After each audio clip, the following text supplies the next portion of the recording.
Thanks, dude. What is going on, everyone? Welcome. What's going on, John? I see you just joined the chat. What's going on, guys? We're going to do a quick live. We'll see how long we wrap it up, but I'm going to try to keep it under an hour. Today, we're going to do what are the top 10 biggest mistakes beginners make in car audio.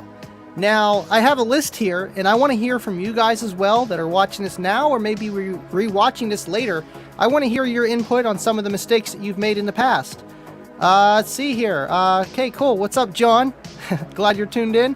What's up, 25 to life, 14.4 volt talk in the house. Yeah, it's hard to keep it under an hour. You know what I mean? It's like the conversations get pretty fun sometimes. What's going on, Vega? Yo, sup, homie? I miss Rolling Thunder because I was working on stuff. Hey, I feel the same way about a lot of the podcasts, man. I'm either on my way to work or I'm working, and I try to stay in the chat as much as I can, but I at least listen. I try to. Heck yeah, man. Thank you for joining. But yeah, like I said, if you guys have any ideas on, beginner mistakes you've made, drop them in the comments. I'll throw them up. But let's start off with the first one, and I think this is a huge thing that a lot of people do. I succumbed to it at one time where, I did this. You know what I mean? I thought I was going to get more power, period. And they're advertised as such. And the first is adding a capacitor for lack of electrical. I feel like, everyone goes and, okay, I want to get a capacitor, for my amplifier, my lights are dimming. The guy at Best Buy told me to do it, or my brother's third cousin said I need a capacitor, and all this other kind of stuff. I bought a 1 farad capacitor at Best Buy, and I thought that was what you needed. I thought that really made the power. But turns out, they have their, forte, they have like their place for, filtering voltage spikes and stuff like that. But how they work, it's almost static electricity, and they store up a little bit of power but can disperse it very fast. They're not really making any more power. Where you're making the power is from your alternator, period, end of the day. Let's see. Proper ground, man. Ground is key. I don't even think I have that on my list, but literally, a ground is where you're going to make the power. You can have a 4-aught, like power wire, and then if your ground is 8 gauge, tiny little thin wire, you're only going to get that much power out of that ground as you would. You know what I mean? You're not going to see a lot of power. Ground is very important, and then also the connection of the ground itself. Ground level God or level whatever, you know what I mean? Like just screwing screws into the lugs and maybe not shaving off the paint and stuff like that. Who knows? We've seen it all. You see the memes. Heck yeah, man. Let's see, Vega, yes. The capacitor does help with dimming lights at least, yes. Who cares about what my voltage is or what my amplifier is seeing? But yeah, man. I've ran them. I don't really know if it really helped with the dimming of headlights, and almost in today's standards where dimming headlights are almost becoming not a thing because LED headlights, and with the voltage variance it doesn't really make a difference unless you're talking like 9 volts. You may see a difference there. I do not suggest running your system down to 9 volts. Yes, clean ground, absolutely, man. I know that's where I that's my weak spot, you know what I mean? I don't have the right tools. I would love to have a nice angled grinder and stuff like that to get a really good clean contact rather than using this flathead screwdriver and stuff like that. But as long as you got a good connection and you're not dealing with any kind of rust and stuff like that where you're gonna have things just aren't gonna go as smoothly. You're not gonna get a good connection. And then the same thing goes with your fuse. A lot of people are melting fuses and they're like, why is my fuse melting? I mean, that could be 2 reasons. It could be, too much current, or it could be a loose connection where from the loose connection, you're having a higher amount of resistance. So it's making the amperage in turn be higher. And that's why you're melting stuff. But usually it's from the connection point itself. What's going on, Samuel? What is going on? Heck yeah, man. Got some cool people in here today. Got D4L and 25. John, what are you doing? I'm going to have you come on one of my podcasts, sir. I usually like doing things by myself, but I don't mind having some people tag along once in a while. Tuning gain by ear. Let's see if I even have that on here. Kind of, but not really. Not by the ear per se. Shoot, I know, I fall victim of it, you know, setting the gain by ear sometimes, you know, when you just slapping a system together or whatever. But yeah, you really want to, if you don't know what you're doing and you don't know like what kind of performance you can get out of your amplifier or subwoofer, a gain that's set correctly can really help make your equipment last longer. All the gain really does is match the pre-out voltage that's being sent from the head unit or the source to the amplifier. Now, if you didn't have a gain and you had low pre-out voltage, you're not going to get the full power out of your amp. So that's the whole point of having the gain. It's not a volume knob. Yes, Vega, you are my first super chat. Thank you, buddy. Thank you. I know that's what's so cool about hitting 1,000 subscribers. You can get super chats, you can do all the other stuff, and it's awesome. And make the posts. I love making posts on Facebook. You know, I know you guys enough on Facebook. Now I can do it on YouTube too and have some fun. But thank you, Rob. You are the first. Heck yeah, man. I appreciate that. And Bobby B and David are on my Patreon list. I really appreciate you guys, man. Heck yeah, dude. Heck yeah. It's fun, you know, if I can make a little bit of money for the time that I'm spending on these lives and making, you know, videos, and not even for like the equipment so much at this point, because I'm enjoying this too much. So I can't ask for too much, but hey, it's awesome, man. Yeah, Bobby, you were number 2. Heck yeah, dude. Appreciate it. Let's see, Matt Starks. My first mistake was buying a flea market amp because it said it made lots of power. The Kingwood. I like how Derek did that one with the Kingwood. I was like, oh, is that a Kenwood? No, it's not a Kenwood. And it had like a little speaker on it on top of the amplifier, like that did something, and then there wasn't even a speaker there. I was like, that's A quality right there. Yeah, see, I never went to flea markets and bought amps. Whenever I went to flea markets, God, I had to been very young, and I really wasn't looking for car amplifiers. I didn't even know what they were. I knew what a boombox was and a radio in a house. I didn't even know car audio was really a thing. You know what I mean? So I kind of skipped over that, and I don't go to flea markets now. You know, I go to Goodwill and stuff, but, you know, sometimes I find some good stuff there. Yeah, thank you, Bobby B. Thank you, man. Hey, I appreciate it, dude. Hey, you guys are helping me out. I'll help you out. What's a super chat? Come on, man. You know the deal. Let's see here. Putting the gain all the way down and knowing I can set the bass boost at 9 is all I need. And set it at 5 or 6 though. Right, yeah, like Kip says and a lot of other people, you know, like I'm not a big bass boost guy, but you know, with certain applications it can help, you know what I mean, if you want to be a little bit louder at that frequency. A lot of amps don't have variable frequencies for bass boost, but kicker amps do and stuff, which is really cool. But yeah, you set the bass boost and then you set your gain, just like you set your crossovers. Then you set your gain. You don't want to set your gain and then set your crossovers, because then you may be losing or putting too much strain on the amplifier, sending it to clip. So absolutely, man. Let's see here. I bought some kicker 4x6s from the flea market. Pretty sure they're real. I've seen a few kicker products that are not kicker products, and they look exactly like them. And I think it's been brought to attention on the Kicker Club. If you're not on Kicker Club, check it out on Facebook, Kicker Club group. And one of their employees, I believe, wasn't the amp guy, but one of their design guys was like, yeah, we've had some scenarios with that, and we kind of just deal with it.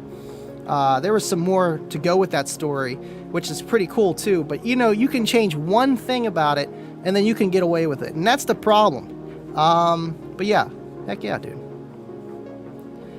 Yo, boy, Hi-Fi Vega is officially living loud with Andrew on Patreon. Hey, thank you, Vega. I appreciate that. I'll have to jump on you too, man. I appreciate that. Heck yeah, dude. I don't know what it is. A super chat is literally you're just pretty much tipping me. And usually whenever YouTuber's bigger, a super chat is gonna pop up quick, and you're gonna really get your comment thrown up more often than none. So that's kind of the point of it. So at this point, it's not a big deal, but it's just, saying, hey, I appreciate what you're doing. Extra winked here, you know it. Thanks, Rob. Appreciate it, man. I was going to mention setting up the amp before the head unit. Yeah, I mean, you could set up the amp before the head unit, but then if you go and set the amp up and then you mess with the head unit settings, you're going to mess everything with the amp that you just set up. That's the only problem with that. And whenever you do stuff like that, it's going to really throw off your system. Now, what I suggest is starting from square one, start from the front, work your way back. Set your head unit settings where you want them, where they sound good for your mids and highs. Do not be playing your subwoofer with it, because if you're playing your sub with it, and you're not going to hear, distortion coming out your front end, so you set your high pass filters and stuff like that accordingly. And then you go to the amplifier. And what I suggest, and I've learned just from practice and messing around, leave your amplifier crossovers wide open, unless you have like a stock head unit or something, because your head unit is going to have a bunch of crossovers and phase switches and everything at your disposal up front, so then you don't have to mess with the gain in the back. D4L, thank you, buddy. False statement. Fun fact, Deviant repping 14.4 volt talk was his first super chat. 14.4 volt talk better than 12. Hey, you know what? I love 12 volt talk, man, and I love 14.4 guys too, man. They're awesome. I was listening to 12 volt talk. I swear I was listening to them when I was going to sleep a couple years, or about 2 years ago, if not longer. And I was like, wow, these guys are pretty cool. And like I was watching some of the channels, and it was like a spin-off, and I'm like, wow, okay, so these guys are these guys, and that's what they do. That's awesome, man. Heck yeah. So I've been listening for a while. So I can't say one's better or the other. Appreciate the guys. Appreciate all you guys. My other mistake, letting the speaker wire touch the amp chassis. Good amp went to protect. Ah, man, yeah. Some amps actually have protection circuitry for that reason. And usually that's because they have a common ground issue on the RCAs. I believe so. Tell me if I'm wrong. I think I just learned about that not that long ago. Because that's some reasons why you can have alternator wind too, because the amp uses a common ground with the RCA instead of having a separate, or something like that. Heck yeah, dude. Let's see. Trying to get to the chats and trying to get to what I got here, but we're having fun. Gotta throw up ickies. When we were younger, we always messed with the amp and then messed with the head unit. Right. I mean, that's... Honestly, it depends what you do. Back then were different days. We weren't really looking to set our gains perfectly. We wanted it to sound good. So you would set the gain in the back, go in the head unit, okay, I'm going to tweak this, and then if it still sounded good, you weren't going to go back to your amp and check to see if you were clipping or not. You didn't even know what the heck that was. Oh, this doesn't sound right, I'll turn it down. That's about it. Let's see. Another mistake I made starting out was using 10 gauge amp kits when I needed a 4 gauge one. Right, yeah. I remember my first stereo, guy told me to get this wire at Radio Shack, and it was literally, like, the worker was there. Gave me 16 gauge wire for the positive, ground, and remote. And I'm like, why isn't my amp turning on? I don't know why it didn't turn on. I swear an amp would still turn on. I think there was something else. But then I took it to Kevin's, and he was like, oh, no, you need... His buddy who worked there, he's like, oh, yeah, you need a bigger power wire. But yeah, man, you need that power to make power, period. 10 gauge, right? Let's see. Andy, so if I'm running 2 comp R10s, dual voice coil, 2 ohm, and a Fox box, running at 2 ohms on a Pioneer GM 9705, what kind of number should I get out of the... I mean, under the back seat, that's kind of hard to tell. I'm going to say at least a 30, 35 range. When you're under the seat, you're pretty much building a system that works for you in your vehicle so that you still have space available. It's literally space or bass. That's what it comes down to. So whenever you have them firing down, yes, they work because that's how they were designed, but output can be limited, but you're going to have a really nice sounding system with that. I like down firing enclosures because you get that boundary loading, the rectifying or rearifying the air from the vehicle. You're getting like a secondary bounce off, if you want to call it that, and it's a short bounce off. That's almost like sub-positioning the trunk when you have your box all the way closest to the back of the car. Usually that's louder than when it's farther away from the back of the truck. So that's why I like down firing enclosures. I would at least stay at 35 all day, man. Not sure how much power that amp does at 2 ohms and after rise and stuff, but with those 2 kicker comp R10s and dual 2, so your series parallel or whatever series parallel with them at 2 ohms, it'll sound awesome, man. Heck yeah. 12 volt talk gonna have Andy on when his 14.4. Right, that's what I'm telling those guys. Like, we need to have them on, or they need to start their own show. And yes, I will be on 12 volt talk with Rob and Derek Wednesday. 8:30. We're going to have some fun and talk about SPL and all kinds of stuff, man. Everything between. Team SP Loud, Cookie Monster, you name it. You guys got the questions? Ask them. I'll be there. Over-relying on my multimeter to set the gain. Right. Setting loudness, bass boost, EQ, volume, adjust, and what have you. Sounded amazing at volume 10, but couldn't raise it more. I know a lot of guys, that's like a meme almost, where people are like, oh yeah, my shit's loud and I'm only on volume 4. And it's like, because your gain's up to here, your bass is all the way up, your front speakers are distorted, you can't even hear any of the music, and it just sounds bad, and that's why you're loud at volume 4. You can't go any higher, you're already maxed out. That was one thing that I really had a niche for. I don't know why, and it's like literally setting the bass low, and then setting the amp really high, you know, to get nice quality up front, and then my bass in the back. Or even just stock stereo, you know what I mean? Like not trying to get way too much out of it, pushing the speakers past their limit. But yeah, dude, we've all been there. If you clipping, you tripping. Damn straight. I can't even begin to list all my mistakes. Live and learn. Absolutely, man. Yeah, it's almost better to be in car audio where you're doing things and you're learning firsthand rather than someone else telling you, because who knows if they did it right. What amp is best for my system? That is a very good question. Scott. Yeah, best. I love those. What is best? There is no best. There's good and bad, and, well, it could be, you know, the best for you. That's really what it comes down to. And, yeah, I mean, with how much space you have in your car, how much power you have available, and what you really want out of your car, and how much you know in the car audio, because if you just know, oh, I have a 1,000-watt amp and a 4-gauge wire and a capacitor, if that's all you know, then maybe that is enough for you. That's how I started out. You know, I didn't know there was walls of, you know what I mean, 30,000 watts, lithium, capacitors, all kinds of crazy stuff. You know, if you had the money, even if you had the money, would you be able to do it? You know, you almost have to know. So I hate those questions, but I like them at the same time, because it's like I want to answer it. You tell me what you got or what you kind of want, and I'll give you an idea. You know, that's my opinion, though. It's my opinion. Some guys, you know, they'd rather take a 55 hertz, you know, hit to the head and be louder rather than having a system that sounds, quote, better. My opinion, obviously, too. Thanks, Scott. Let's see. Got a lot of comments, guys. Thank you. Shoot.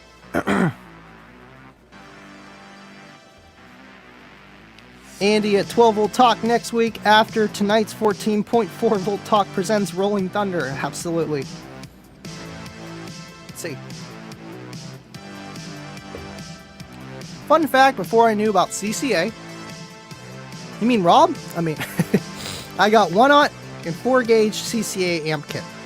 I've had it for 5 years, no issues, no corrosion. Yet, switching to copper soon. It's on 800 watts, total drawing like 80 amps. Right, and that's where Kicker did that nice amp test video where they showed the difference between CCA and OFC. What it comes down to is power and how much of it that you want for the price, I guess. But at the end of the day, say if you have 2 CCA runs that are equivalent to a OFC wire, is it cheaper? Is it easier to run 2 runs than 1?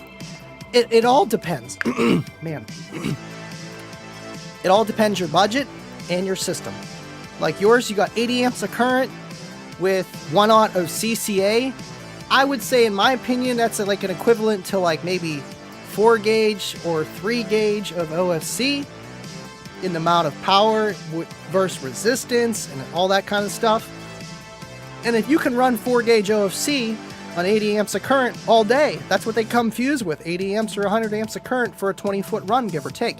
And that's another thing where people are like, oh, I need certain size fuses or certain size power wire, and it depends your length of the run, man. These people, I see them, they got these giant wires. Unless you're clamping 20,000 watts out of like, you know, 1 amp, and then you got another amp for your mids and highs, clamping another 1 or 2K, you technically don't need huge 1/0 wires going from one battery to the other, which is like 5 feet.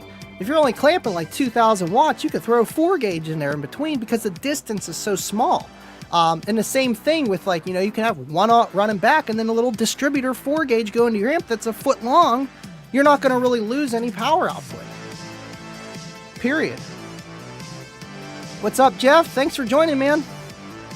Yeah, man, this is cool. We got 16 people in tonight. That's awesome, man. I hope everyone's having a good Friday night. And, yeah, if you missed the Rolling Thunder podcast tonight, go rewatch it, man. It was a good one. We had Chris Vera from Best Buy. Let's see here. Brian Townsend. I broke stuff with money, zeros on the end. Oh, yeah, man. And that's the thing. That's another good point you could bring up where if you have a lot of money and you don't know what you're doing, you could waste a lot of money where, okay, you're buying this when you could have bought that. And that's where experience really comes in, or someone that's going to help you. I wish I would have had that a little bit earlier in my career. You know, I was kind of on standstill for a long time, you know, and I didn't really have anyone to ask, and I didn't really, you know, go out to car audio competitions. I didn't even know there were a thing like that around here. And, yeah, man. So, but I didn't wind up breaking too much because I kind of, you know, stayed at the same pace for a long time. And then as soon as I started to get louder, try new things that I wasn't, you know, too sure on, you know, like clipping and having a big amplifier. Yeah, I blew this sub up, literally. Oh yeah, it's just breaking in. No, man, that's my resin melting off the freaking cone, dude. And they didn't care, or they didn't really know, or they just, who knows. But if someone else would have told me that, I'd be like, bro, like, you clipping, you're sending too much power to it. Let me take a look at it. Let me see what's going on. Show me what you're doing. Stuff like that, man. It's nice to have somebody to help you out, to hold your hand, but you also want to learn along the way by yourself. I bought Twizzlers because it's too expensive. Hey, as long as they got that nice coating around there, it'll get you by. Gotta hop in the shower, but thinking about doing a late night stream after Andy is done, or slide into that Andy stream. Heck yeah, man, let me know, Vega. We'll have some fun, or if not, I'll watch yours. Heck yeah, dude. Thanks for joining in. Thanks for the super chat, buddy. I appreciate it. I appreciate all you guys watching, man. This is why I do it. If no one was watching, what would I be doing? I'd be talking to a camera, you know? That's no fun. I already do that enough at home. It's COVID Chris, absolutely.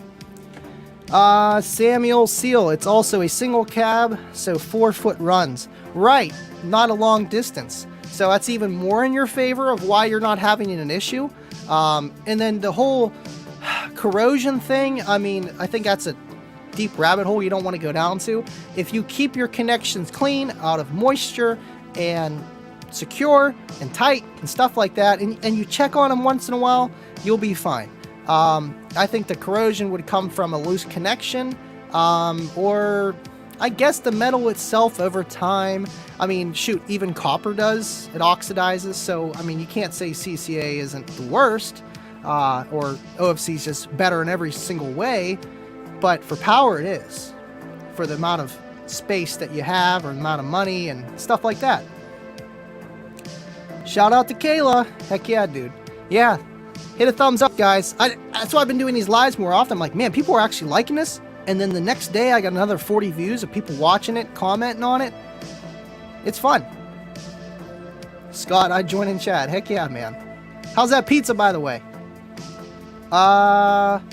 Putting a sub in the proper size box, ported or sealed. Right. Yeah, I know. That's one thing where people are like, okay, I'm going to buy this sub, and now I just need a box. And they don't even look into what kind of box they need. And that's why prefabs are a thing. You know, you buy a sub, okay, well, this should fit in there. Is it going to be perfect? Unless you know about airspace and box specs, you don't know. It's a box. It's supposed to be meant for it. You throw it in, you're like, wow, it sounds okay. And then you get used to it, and you're like, wow, this doesn't sound that great. And that's where custom enclosures are key. But it's like, not everybody has access to a builder or knows how to build an enclosure. Kicker does make it easier for you, where you could just type in the specs of like the area you got, and then they'll give you a design for that. But then you still have to know how to cut wood, and then you still have to know that an enclosure is key for a system for it to sound good, period. So it's almost like word of mouth knowledge out there to help the community and help people know that what they have isn't junk, and when done right, anything can sound really good for what it is.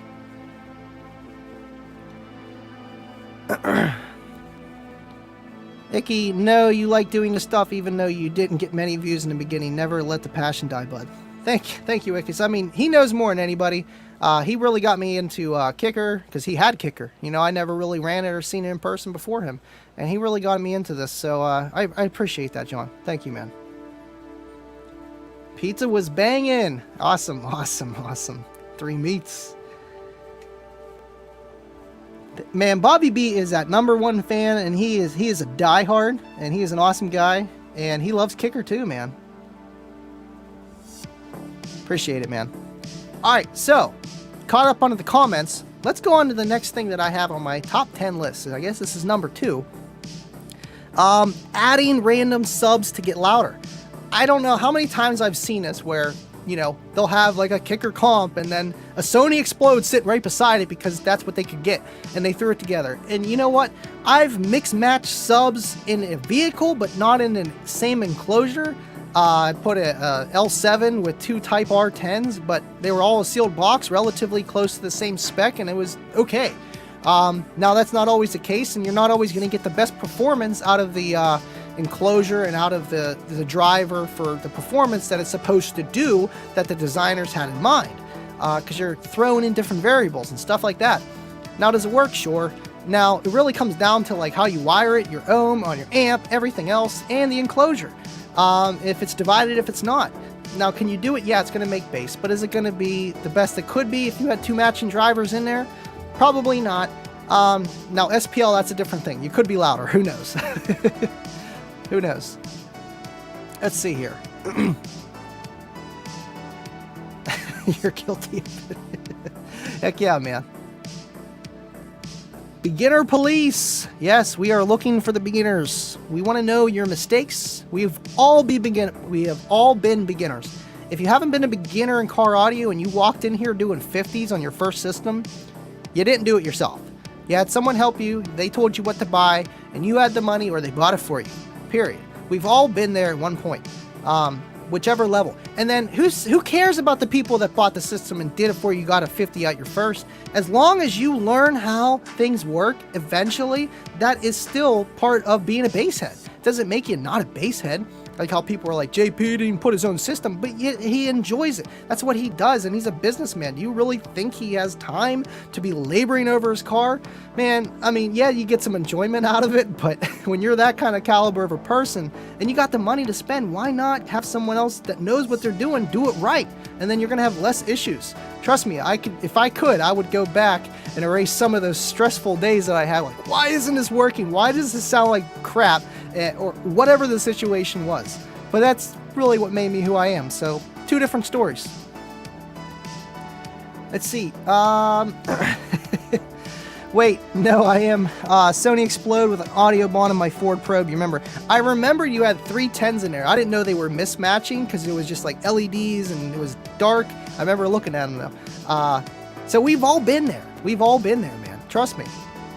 I remember the one time that you had the Kicker L7 12 with the Kicker L7 15 in your, I think it was the Pro, no, it wasn't the Pro, it was the Neon or something after that. The Pontiac you had. And then you let me borrow that 15 for a while. That was fun. Let's see, 25. I have 2 12 Rockford Fosgate, R1 sealed, and 2 Alpine 10s. Bass tubes ported, not easy to match, but I managed. Right, and that's another thing where people run sealed boxes with ported boxes in the same vehicle, or 2 ported boxes that may be tuned different sizes. You're never really going to get that perfect phase where like the sub, the bass lines, the waves are going to match and sound like they're supposed to, but you can get pretty darn close. A lot of older builds used to be like that. They would have like 2 15s, 2 12s, and 4 10s or something like that. I almost looked at it like, okay, I'd have my 10s do the high bass and my 15 do the low. But that didn't really always work out. It really depended on the enclosure size. And some people actually put that to practice and they get kind of decent results. I would never do it personally because I don't want to be that guy.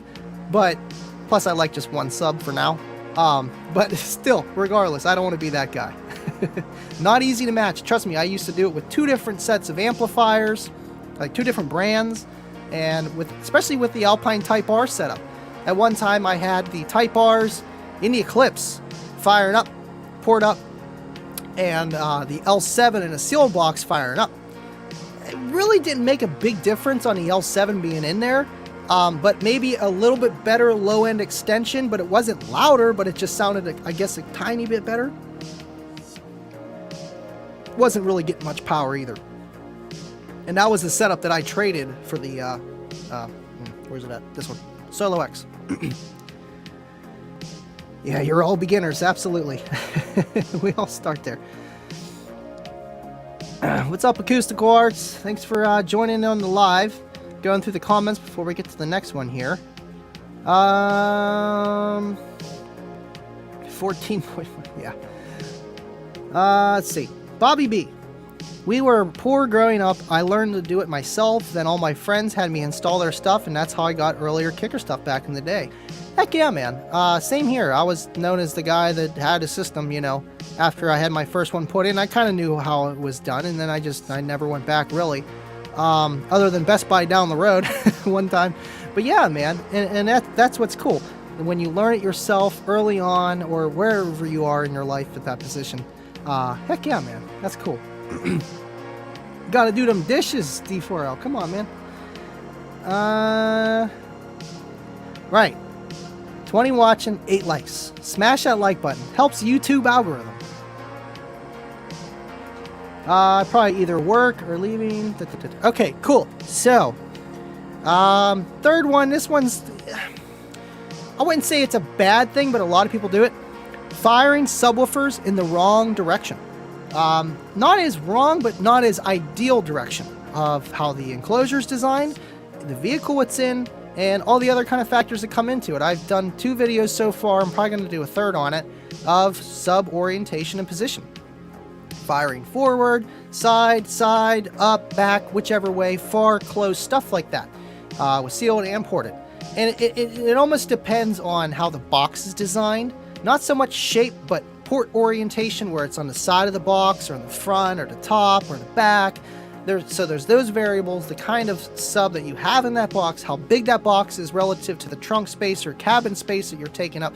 There's a lot of variables that go into it. That's why the first one I did was the sealed box. I'm like, well, there's only one way forward and one way back, so you can't really mess it up too much. But to give people an idea, I did a porter one on a prefab, because that's more people that are going to watch my channel that are going to want to know which way to fire my sub. But it's cool having the equipment that I do to show you real life results, and with power applied too. Heck yeah. Let's see. You should make a bigger box, take a bigger box and sub, and do that in your wife's Eclipse.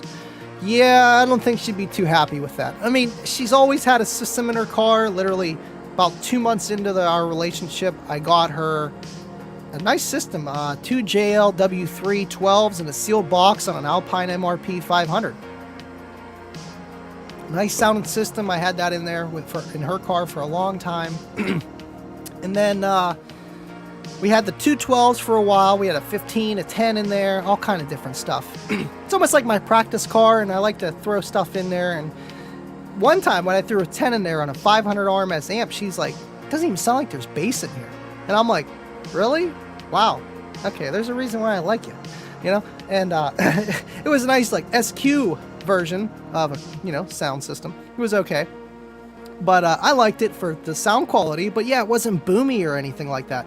So now she's got a 15 L5 in there in a prefab. I might do a custom box for it. It depends. I really am waiting for the L7Xs to come out, and I'm probably just going to build an enclosure for that to put in there and run each CX1800 on each coil of an L7X or 212s. I'm contemplating between 212s or 15. The 15 may be easier to power. The 212s, I'm going to have more power that I would need to really push those subs, because, you know, 1800 on each one of those, it's going to eat that all day. But it would be a safer system and more cone area. My silver Civic was a good example of boundary loading. Heck yeah, man. Yeah, I remember the Civic. Yeah, I mean, with the trunk cars and stuff like that, that's another thing where hatches are different, SUVs are different, and that's almost where the box taking up the vehicle and refracting the base makes the difference of which way it's better to be facing in your vehicle. Let's see, Brian Townsend. I was a box building fool back in the late 80s, trying to get the best sound I could. I wasted a lot of wood. Hey, but that's how you learn, man. That's exactly how you learn. Random 4400. I just want to get a 12 volt to 110 volt inverter and shove my powered sub in the car when I get a car because I'm too lazy to learn. You know what? I've done that before too. Not a powered subwoofer, but I literally had a 12 volt converter and had it plugged in the Volvo when I first had the Volvo, and I didn't have a system in it, and I wanted to get bass, so then I used a Bluetooth adapter and then janked a Bluetooth adapter to a tape adapter so it played the mids and highs out of the car, and then also firing into the like a splitter, throwing into the home audio like Sony radio, like for your shelf speakers, and then tap the Solo X in the prefab back in the day just to get a little bass out of it. It worked! It worked. It wasn't loud at all, but it worked. We've all been there, man. We've all been there. Andy, just get a van and join the bass fan build off, right? Yeah, I think those guys got me beat. You got deep pockets. But yeah, man, I definitely want to do a big build. I know when the time's right, the time's going to be right. And obviously learning more and more every day, I feel comfortable to do it now if I had to. And I got people around me to help me out to do it, to make it happen. But need the vehicle too. The Volvo was going to be that, but you know what? Everything happens for a reason. And plans are the pilot. Whenever that's paid off and we get a new vehicle, and that'll be a really nice looking vehicle. It's not going to be your $1,000 crap box pulling up to the meets, and it's louder and more expensive than the car itself. It's going to look kind of nice, and it's going to be loud and a bunch of kicker gear, so stay tuned. My sub sounds better facing the trunk, and that's almost because of boundary loading. Whenever you have them firing in to the vehicle, yes, you have some waves escaping the enclosure and going into the trunk, but how bass waves work and the distance, and then like the quarter wave, the half wave, all that kind of fancy stuff that I still don't know about, but I know how it kind of works, it doesn't really give you any kind of amplification. That trunk is really amplifying the bass that it's receiving and rarefying it like a horn, in simple terms. Honda build, oh, get a Pinto. Yeah, get a Pinto. I have a Geo, close enough, but it's not a hatchback. I wish it was. Honda build will be sick. I know, that's going to be cool, man. Yeah, you got to let me know what, I don't know if we talked about it, what amp you were going to run on that. But, alright, yeah, next, I want to get to some of this list here. We already went through 38 minutes, having fun here. Buying products based on max power ratings alone. Obviously, some brands don't do it at all. Some are pulling back from it, or some excel on selling it. And that's where a lot of people go down the wrong path because they're looking at max power ratings. If max power ratings were the same across the board for every brand, you could almost get away with it and everything would work okay. But then you're really not going to see that power that it says, but everything's going to work as it should. But not every company does that, and then their max ratings are really inflated. Sometimes I don't even know how they get it. It's not even root mean squared and the high AC rail voltage of the amp. It's not even that. It's just they're making up numbers for what the amplifier actually does. Or maybe it is of what they say it could do, like Boss, where they say, oh, it's 516 RMS at 4 ohms, and it does about 200. So maybe it is the square root of that max peak, but really 1500 watts? Maybe that's kind of reaching it. Stuff like that, man. All right, so if you're new with car audio, don't go by max ratings. Go by RMS. Look for the CEA 2006 rating. That'll give you a good start. Match your RMS with your subs. Try to keep to the same brand so that you know the RMS is correct too. And then you'll be okay. And then if you want more power, obviously, but then there's another thing where electrical comes into play. Once you start putting a bigger amplifier than your subs can handle, yeah, it can be okay, you know what I mean? But then you have to have the electrical to back it up, or you're going to send those bigger amps into clip faster. Or you're just going to give it too much heat and blow your sub. So that's cool. Mix matching subwoofer sizes. I know we kind of went over this with mix matching different subs. So same thing, but different sizes, like how I was saying, with like the 8s, the 10s, and the 18 for the lows, stuff like that. So at least we covered a couple things already, which is cool. Tag me in, coach. Oh, you want to come in? All right, cool. I'll send you an invite. See if I can do that. Copy to clipboard, messenger. Give me 1 second, guys. I'm going to throw Vega on. Oh, come on. Hold on. Now I got you on here, Vega.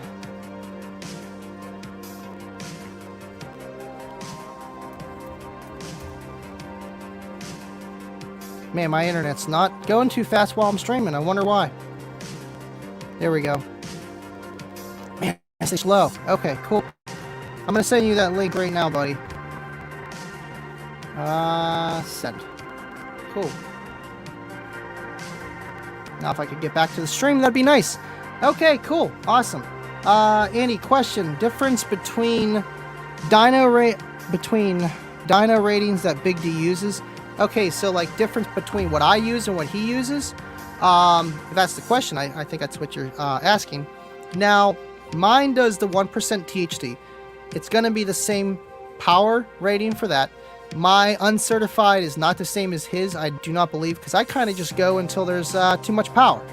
But I'll get you in here in a second, Vega. But yeah, I use reactive loads. I use subwoofers, and he uses a resistive load that is built into the dyno. So that's the big difference between the two. Yo, what's up? Yo, we got Vega up in the house. What's going on, buddy?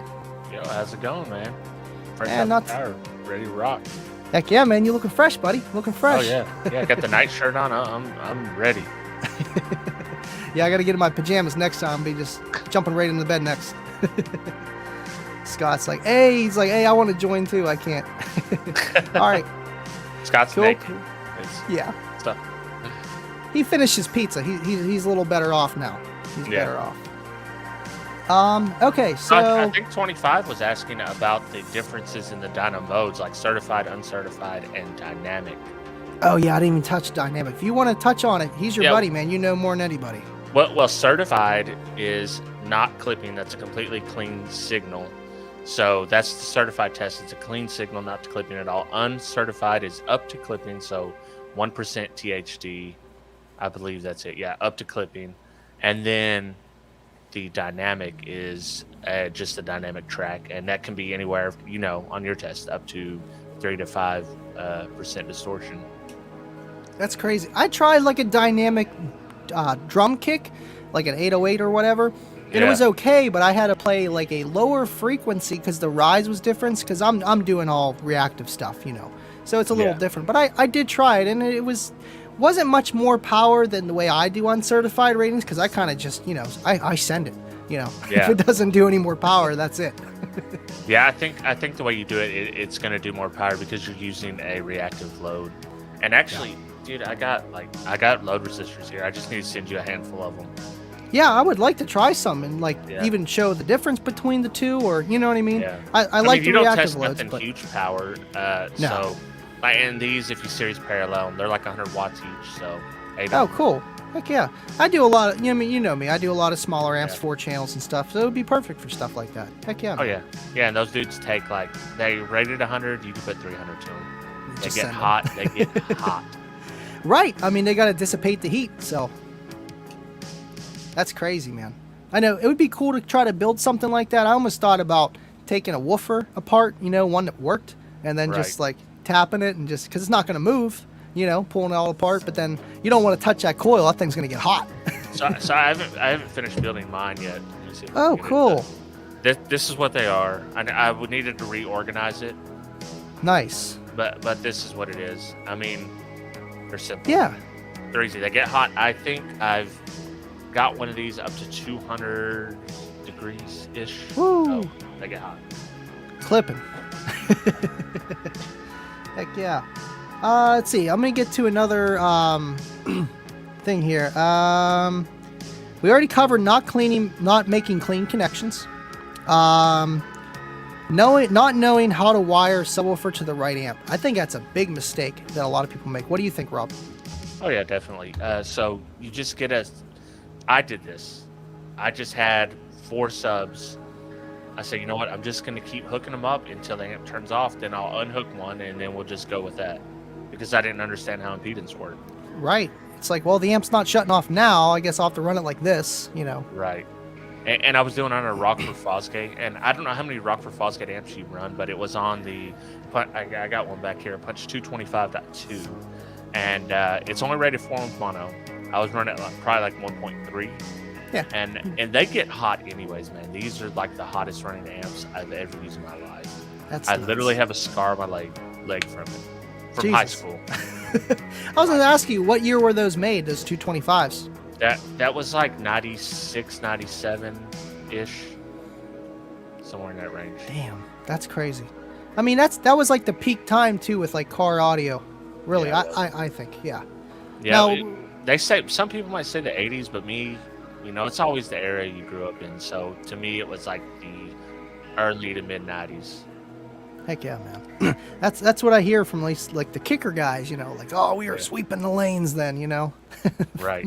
Majority of the people running kicker. And kicker wasn't that, like, they're not like they are now. So back in the day, like, they were dominating as far as subs, but like amps, kicker wasn't even in the conversation. Even though I did know like the XS50 did a lot of power, but that wasn't even a question. Either you're getting Rockford Fosgate or you're getting Orion.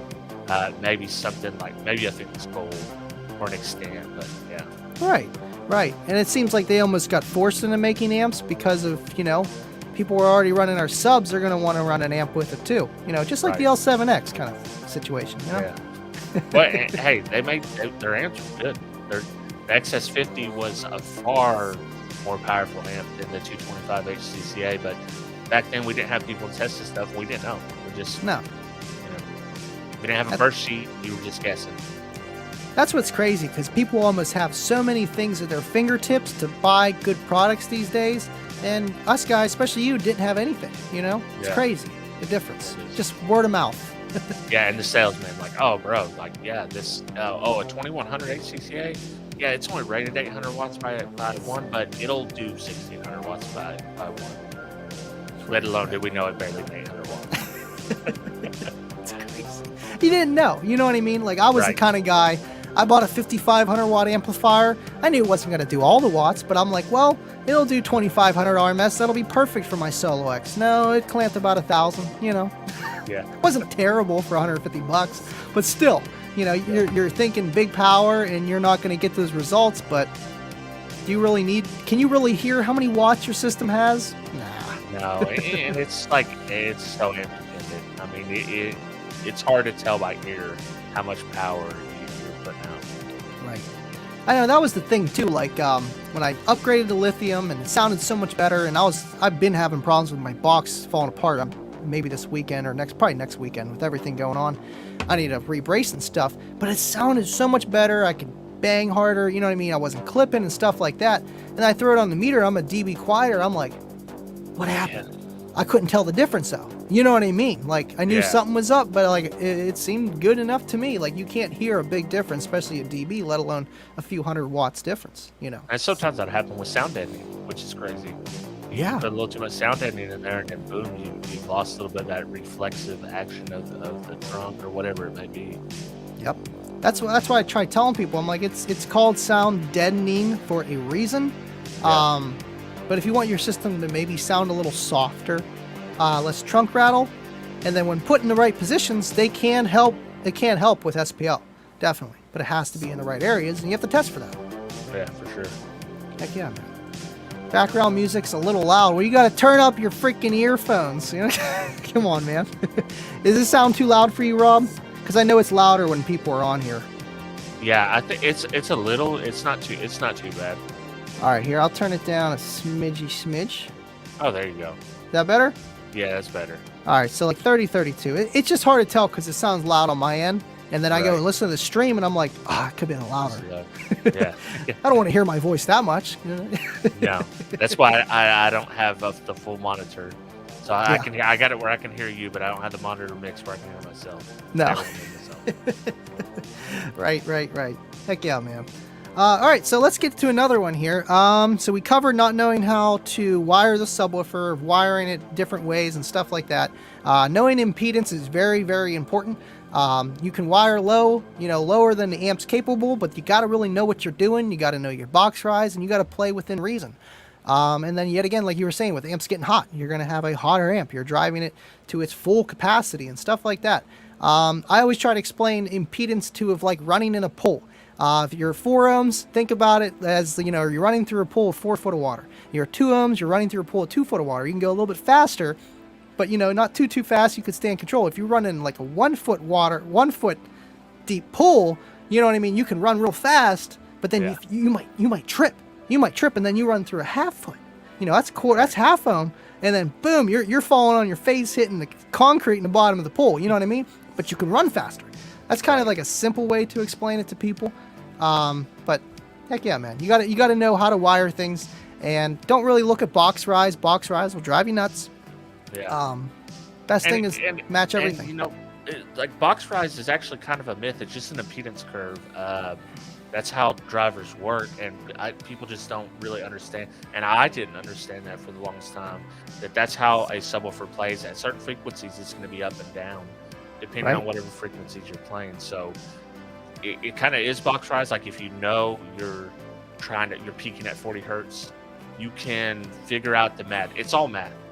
When you're going for numbers, it's all math. You can figure out the math and figure out, okay, I can wire down to this much. I'm going to rise here at 40 hertz and do that. But I think most people that are using it, they just say, oh, well, it's box rise. Well, it's not. It's just impedance curve. And it's efficiency, too. The more box rise you have, the more almost louder it is per watt in that enclosure design and frequency, stuff like that. Right. I know some people, they try to have low box rise, and they're like, no, man, you want high box rise, and then just get more power from your amplifiers. Get a bigger amplifier, or run 2 amplifiers so that you can get that impedance lower, and by strapping them, stuff like that. But that's more SPL stuff. So heck yeah, man. So, but knowing how to wire them and impedance is very important. Sending an amplifier into clipping, not setting gains correctly. I know we kind of brushed this a little bit earlier. But yeah, I mean, obviously a clean set system is going to sound really good. And one that's clipping is just not. What do you think, Rob? Yeah, so it depends on what are you trying to do. You're trying to have a clean sounding system, or if you're going for SPL, you're probably going to want to clip a little bit, just because you can maximize that SPL if you go heavy clipping, it's going to start going south real fast. But if you got just a light bit of clipping, it's usually going to give you that just a little bit more. But for every day, you don't want to clip. You just a little bit of gravy. Too much is going to go right to the thighs. Right. Exactly. and then you can't ride a bike anymore. Yeah. I know, because I asked Kip about the Kicker KX amps with the Bluetooth bass knob clip detector, and I'm like, Kip, like, this is clipping really early. Like, I know my electrical's not perfect, but I feel like it's clipping a lot earlier, and the signal still sounds really clean.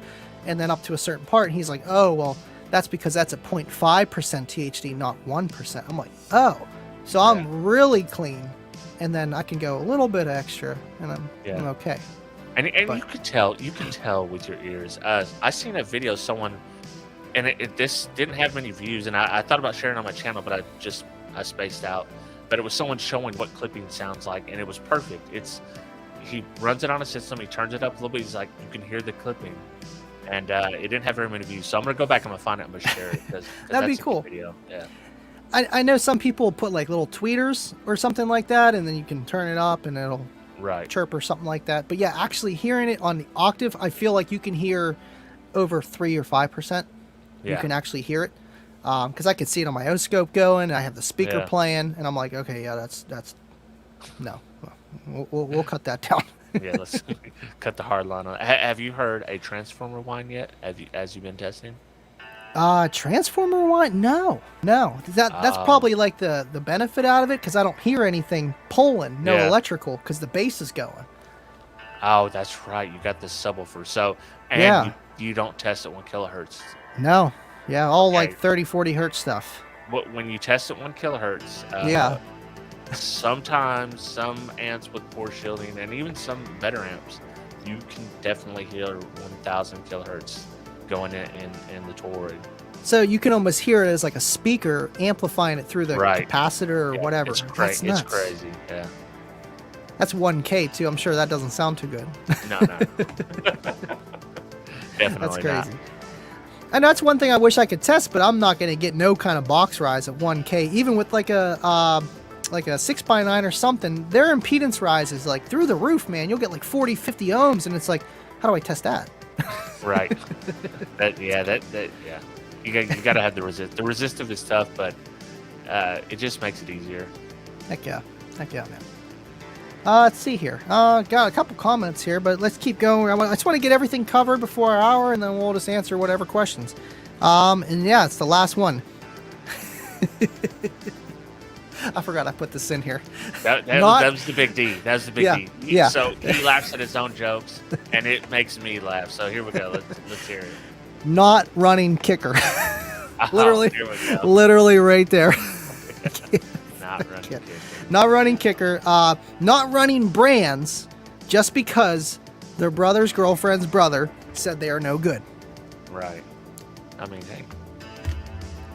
A lot of Don't let people tell you what to run. Don't let if you like it and it makes you happy, run it. Right.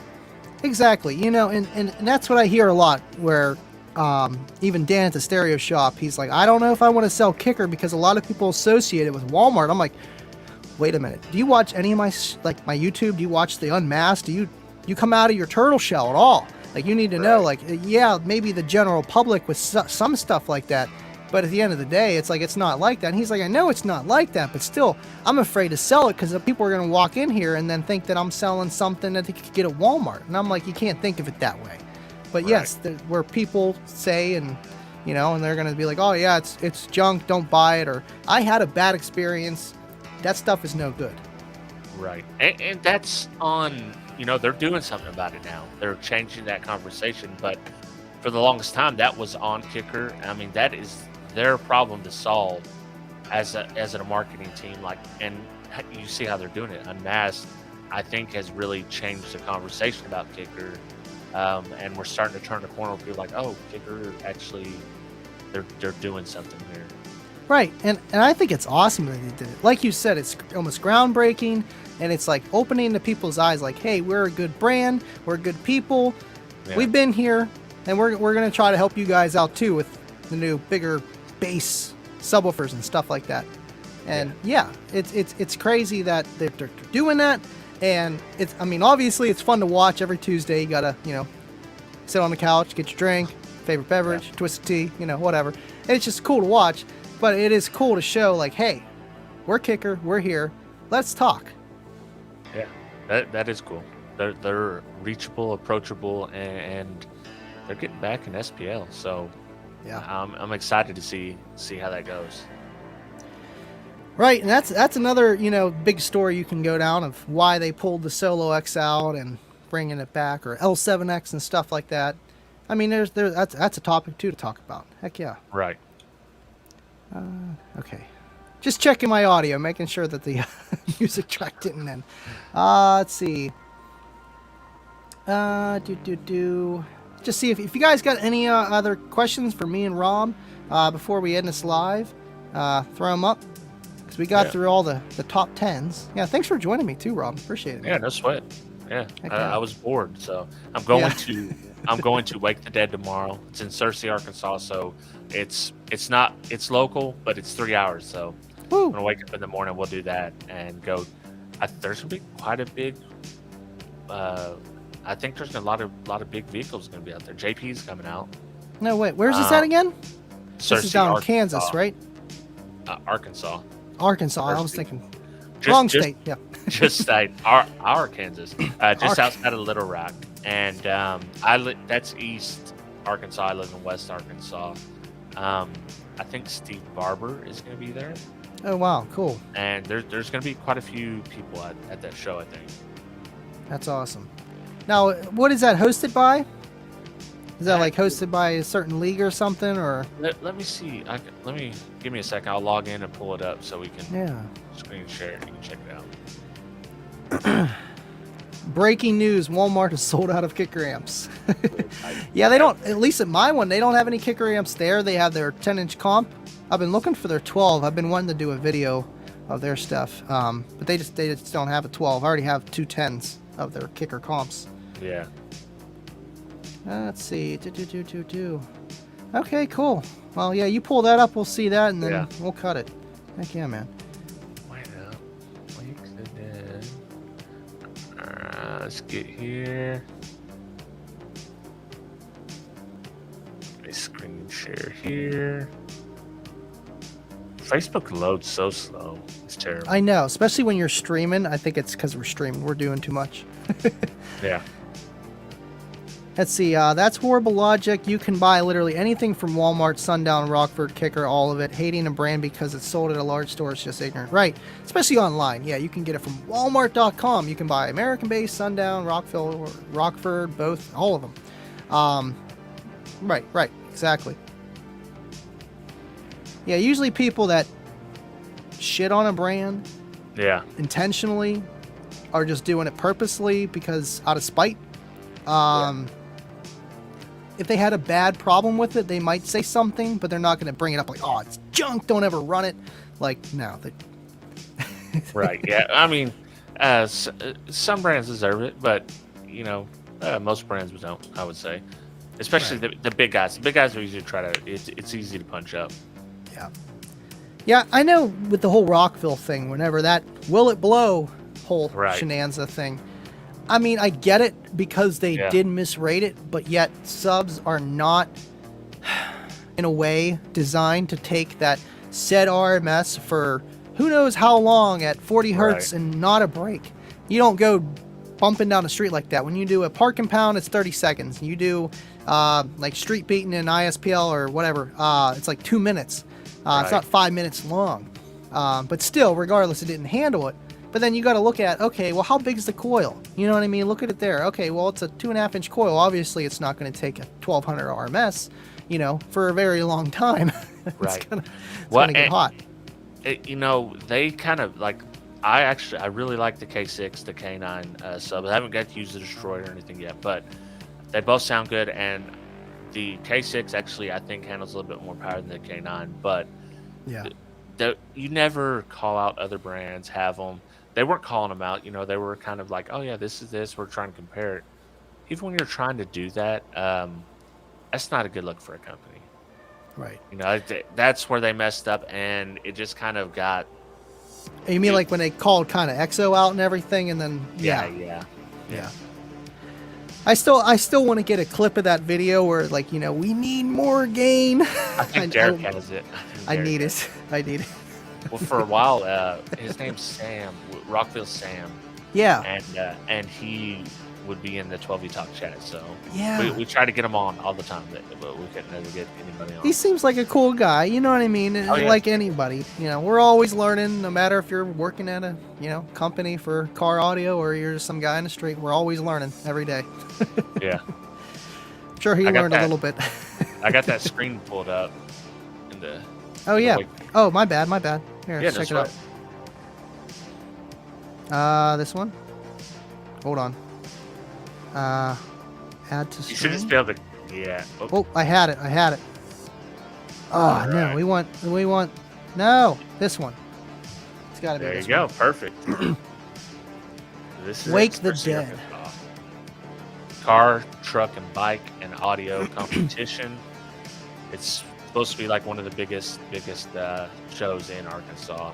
Nice. Okay, so that's Sunday. Yeah, it's on my daughter's birthday. Heck yeah. Yeah. Oh, it's actually tomorrow. Saturday. Oh yeah, my bad. Yeah, so I'm thinking Sunday, Saturday. I'm getting all my days messed up. Heck yeah, man. Heck yeah. But you can see I got a lot of friends going, so it should be a good time. Cool. Awesome, man. Yeah, what does it say? What leagues that they're having, or is it just pretty? That's just car. So this is not an actual like official league thing, because the power classes when they posted them were like 0 to 100, 101, kind of like the old school SPL challenge, 301 to 600. So it's kind of an old school, but yeah. So you pulling up your car there? Doing anything? I don't have a sub in any of my vehicles right now. Oh, you're driving me crazy. I don't know how you do it. I don't know how you do it. Listen to podcast, man. Yeah, that's it. So, yeah. If you can't hear the bass, you gotta hear someone else talk about it. Well, I will tell you, in the Hyundai, you don't need a sub in there. It's pretty. Dean was actually shocked whenever I was playing it for him. I was like, "Yeah, there's no sub." He's like, "There's no sub." I was like, "Yeah, man. Right." Yeah, if you have a nice system that's amplified, your 6x9, 6.5s, whatever you got in there, and you got it all dialed in right, playing what they're supposed to, it's going to sound really damn clear. It's going to sound really good. Of course, you're always going to want a little bit of low end to get your, your nose shaking a little bit, make you get a little goosebumps, Yeah, but we didn't get that. It'll shake the door handles. So I've got my doors. Those things are bulletproof, but the handles, I get a jiggle from them. There's like nothing I can do to stop that with how much output they have. But right. Heck yeah, man. That's awesome. Cool. All right. Well, we went over that hour. We saw the show and covered all our 10 steps or 10 things that, beginner bass heads make mistakes of. And we all have. If you haven't, then you're not a bass head. No, I'm just kidding. Let me give them a sneak peek. Since you are. Uh-oh. Here we go. We're getting some winks here from Rob. Right. Oh, you got the snowmans. How'd you get those? Do you want to build a snowman? Yes, I want to build a snowman. Dude, I got the snowmans. That's awesome. So man, your front stage is going to sound even better. It's going to sound even better. I was going better. to run Morel, and then I got these, and I was like, you know what? We're going to scrap that. We're going to run the kickers up front. I really don't want to cut my A panels because I'll need to go buy more, but. Right, and that's some fabrication with that. That's what those are meant for, man. So you can get your orientation, angle, all that kind of stuff for your front stage, and it's going to sound cool and look cool. That's awesome. Yeah, I got a big that right there, that box back there. That's a big Class AB 4-channel amp, new one. Woo! That'll be tested soon. So yeah. Damn. You got enough current for all that? All that gigawatts? Oh yeah, man. Yeah. I got a 150 amp co-cell with. I've got two AGMs down there. Nice. I need to go lithium though. I need to do the co-cell with the lithium, and that would allow me to go much bigger. Yeah, because see, I know. I think Derek, he's got like LTO cells or something like that. Yeah, you can get better power from that other than just your power supply because the voltage is higher. Right. With my Life PO4 lithium iron phosphate, the JYHP40, the voltage really isn't that high, so it's kind of hard to get a 14.4 volt, after the voltage drops if you're, really clamping some power and stuff. But yeah, I threw it on there. I was like, I don't need two JYs, and they're going to be sitting outside in the cold. Might as well bring one in, keep one in the car, because I don't have a bigger kicker amp yet. When I do, if they do, when I do, then I'll throw it back in there. So, in the meantime, might as well put it to good use. So yeah, might as well. Heck yeah. All right, well, let's wrap it up on that note. And yeah, dude, thank you for joining me on. I don't know if I'm gonna go live next week. I like kind of just popping it up on people, like, hey, we're live. Yeah, I'm here. I'm here. This is how Sounds you feel. good. Yeah. Heck yeah, man. I appreciate it, and I want to say thank you to everyone that's watching, and thank you for all the super chats and everything else, man. Appreciate it, guys, and we'll see you on the next one. Stay living loud.